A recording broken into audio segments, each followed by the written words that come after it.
আসসালামু আলাইকুম, সবাই কেমন আছেন? দেখুন তো আজকে কি বানিয়ে ফেললাম।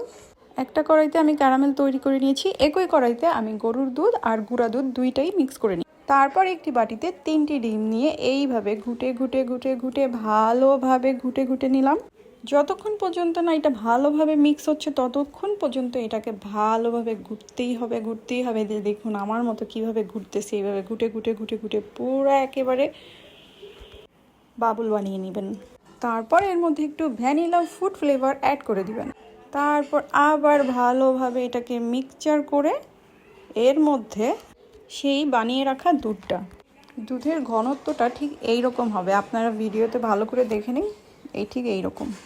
তারপর এটাকে আবার ভালোভাবে মিক্সচার করে নেবেন।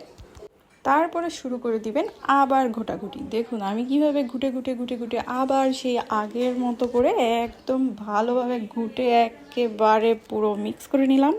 দেন যেই বাটিটাতে আমি ক্যারামেল তৈরি করে রেখেছি সেই বাটির ভিতরে সব মিক্সচার দিয়ে দিব। তারপর একটি বড় রাইস কুকারে গরম পানি করে তার মধ্যে এরকম করে বাটিটা বসিয়ে দিব।